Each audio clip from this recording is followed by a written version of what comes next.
This is Pat Soundbites Unplugged. Unplugged.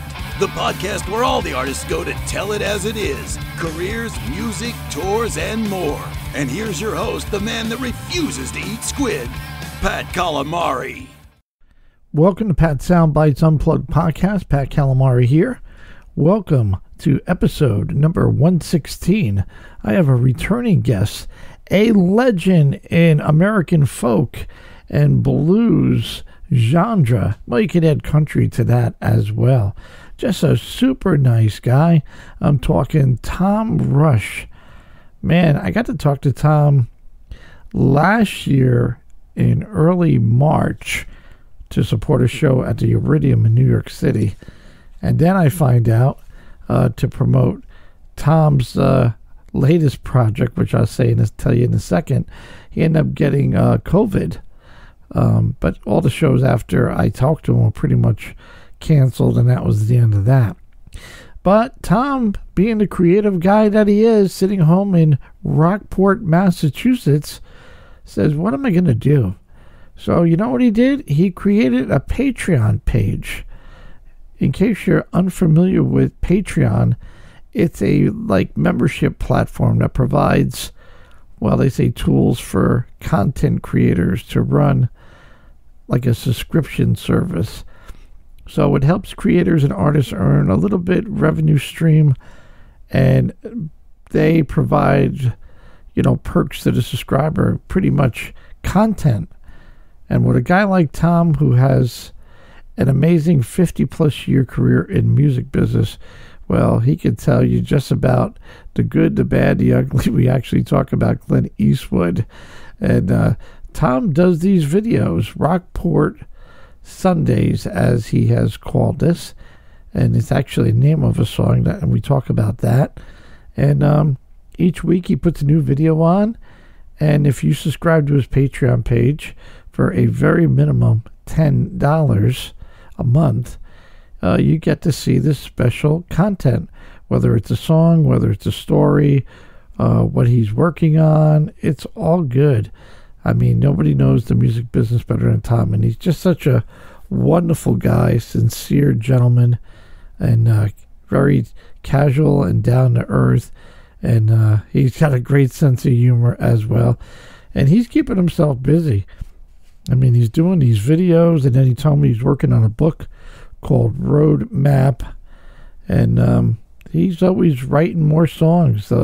This page has really got him going, so go check it out. Go to tomrush.com and you'll see what I'm talking about, and support him. This is awesome. I know I'm going to check it out myself. So there you have it. As always, live, love, and laugh a lot, because life is way too short. Sit back and enjoy my good friend, Mr. Tom Rush. Hey, this is Tom Rush, and you're listening to Pat's Soundbites Unplugged. WBXO Classic Rock Redefined in conjunction with Pat Soundbites Unplugged. Such an honor to have acclaimed singer-songwriter, and I'm going to add legend to that list when it comes to folk, blues, and even country music genres. Welcome our good friend, Mr. Tom Rush. How are you, Tom? I'm doing well, Pat. How about you? I am doing great for a Friday. Tom will be performing in New York City at the Iridium on March 25th. And I got to say, Tom, with all this coronavirus thing going on from a musician standpoint and your legendary career, have you ever dealt with something like this in, your 50-plus years as a musician?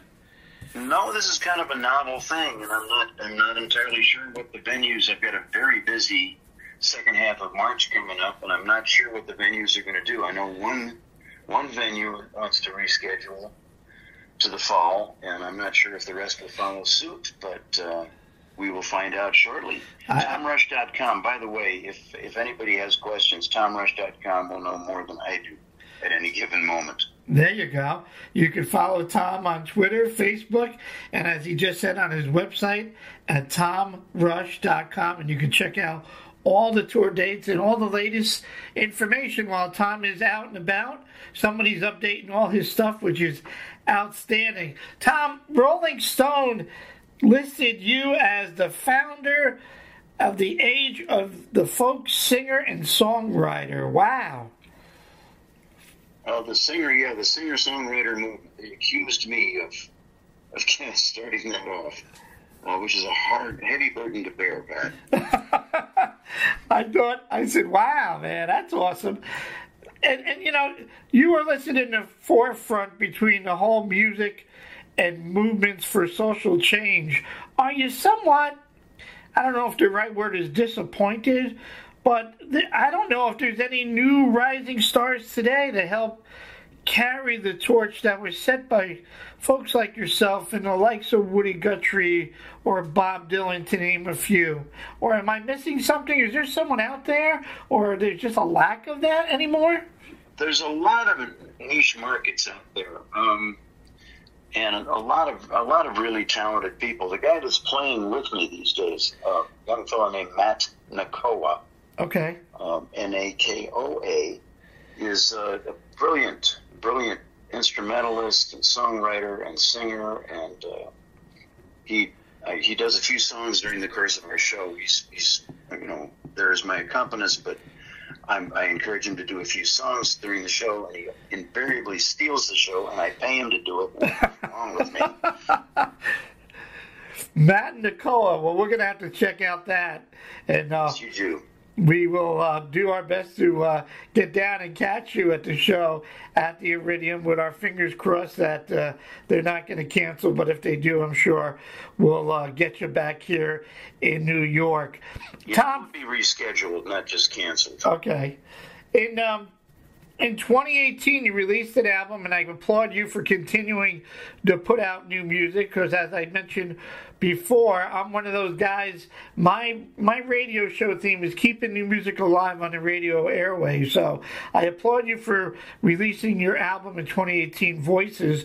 Tom, tell me what's your songwriting process, and maybe what's your favorite part of it? Probably when it's all over and done. No, I enjoy it. I've actually been writing more songs lately than I ever have.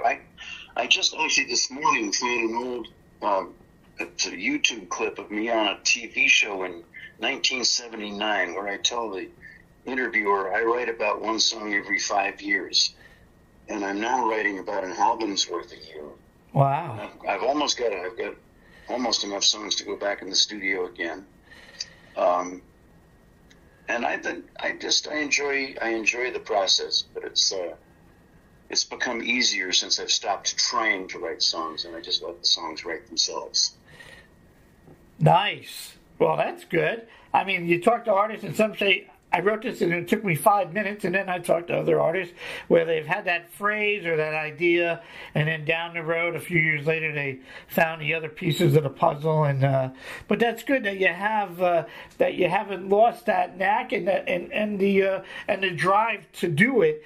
Even though today's world, as you have seen over your career, who would ever think, now you download? I mean, I'm pulling my hair out of my head. I'm a vinyl guy. I couldn't wait to go to the record store, tear it apart, open up the cover, read the lyrics, look at the liner notes, look at the pictures.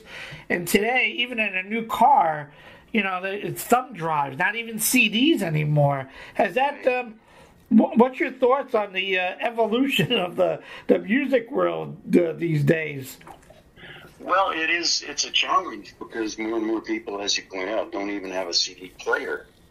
And selling downloads or streaming is certainly not a profitable price.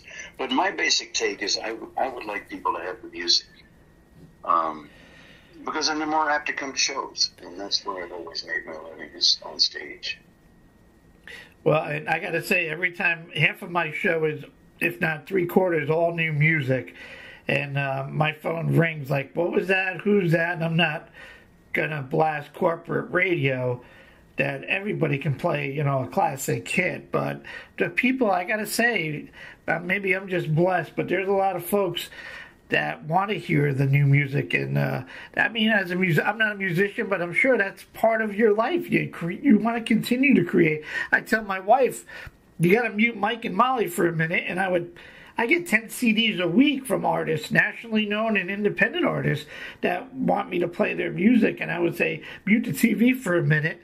And we would look at each other and she would say, wow, that song should be a top 20. But, you know, I don't know how many folks are out there like you that are able to play it. And it seems like anymore, because we live in such a visual world, it's like you release a song, an EP, an album, whatever, a single, that you have to also put out a video, because that could go viral way quicker than me playing it 100 times, you know? Yep, that's true. The video content's important. But I've actually had a bit of a dilemma when I'm doing shows. People come, of course, to hear the songs they know. Right. And I do some of them. I absolutely do the old favorites because I don't want people to be disappointed. But I've also got a lot of new songs that I'm really excited about. The good news is the audience seems to really enjoy the new songs as much as the old, so I can do a mix. Excellent. You know, I was looking at your website and preparing for our chat today, and I was rolling. I got to say, I love your humor. There's so many bands, and I get it. They're on their final farewell tour, and I've heard that line 100 times, and then here they are. This is my first annual. Your first annual farewell tour. I love that line. I'm like, at least you're honest. Yeah, well, why be coy? I've been out there for 30 years doing a farewell tour. It actually occurred to me, it just went through my head, Pat, that my farewell tour actually started the first time I got on stage, didn't it? Yeah, I guess so this could be my 60th farewell tour. Well, God bless you. Keep going, but I like it's your first annual. What excites you most about the rock and roll folk music scene right now, Tom? Is there anything besides, like, you got Matt that's kicking ass and taking names? Is there anything else that excites you that you see today or that you listen to that gets you motivated? Oh, there's a bunch of good people. There's a young woman named Monica Rizzio, Rizzio, who is writing some great stuff. A young guy named Seth Glier, Glier, who also I think is doing a great job. He does a great show. There's a lot of people out there, and the challenge is, I mean, Matt Nakoa, the guy that I'm working with, really should be playing stadiums. Wow, it's hard to figure out how to get somebody that talented and skilled and appealing out in front of more people. Right. So, I mean, certainly all about the exposure, and you get this one person that puts out a song and puts out a video, and before you know it, they got 5 Grammys. But like you said, I'm sure there's so many Matts and Monicas and Seths that are out there that, you know, the struggle is real these days anymore. So when we go see... But the other thing is that there's acts out there that can sell thousands of seats, and you've never heard of them, and I've never heard of them. They've never been written up. They've never been on the radio. It's entirely an internet phenomenon. Right. And so it's a puzzle. It's really a puzzle as to how to get somebody brand new started. I'm lucky in that I have an audience that I've developed over the years. What can the fans expect at the show at the Iridium and at all your shows? Obviously, you have Matt. Do you have a full supporting band with you, Tom? Nope. It's just Matt and myself. Matt, mind you, can sound like a whole band. He's a very skilled player. It's just the two of us. I mean, sometimes I do shows just solo when Matt is otherwise occupied. He's got his own career going and is sometimes not available for me. But it's just the two of us, and I will do, as I mentioned, some old favorites and some new songs. And it's all over the lot. I do some funny songs, some sad songs, some up-tempo songs, some quiet songs. And I tell stories. And I've actually started getting requests for the stories, which blows my mind. Tell the one about the guy from New Hampshire. Go figure. Hey, if that's what the folks want, not a problem. I'm sure you got many great stories, like the one in New Hampshire. As there might be many, Tom, has there been one particular moment in your musical career that you're most proud of? No, I can't. I don't think I can single out one for you. Yeah, I mean, I'm sure there's many, and I don't mean to catch you off guard, but I figured maybe there's that one that you go, oh yeah, this is it. Maybe probably the first time you performed, right? Or maybe your first record contract. And I was too nervous. The first time I performed, I was too nervous to think of anything except how am I going to get through this? First record contract, it was, every record contract has been delightful. Some more than others, because some of them didn't work out all that well, admittedly.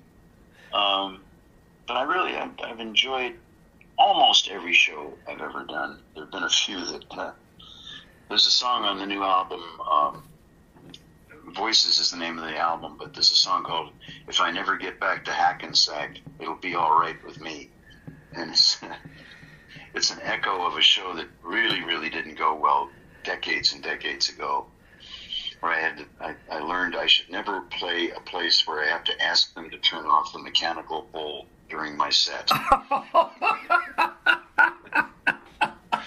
Oh boy! Well, it was cool that you're able to laugh about it and write a song about it. That's cool. I might have to play that this Sunday. Okay. Give it a shot. Yeah, why not? Well, that's cool. Well, Tom, I'll let you go. I know you got a full day coming in with seeing your daughter flying into town, so that's awesome. I encourage everyone to go check out Tom again. Tom can be found on Twitter and Facebook on the social media outlets, and you can go to his website at tomrush.com to check out all the dates. I'm sure that if there's a few shows that are postponed, they're definitely going to be rescheduled.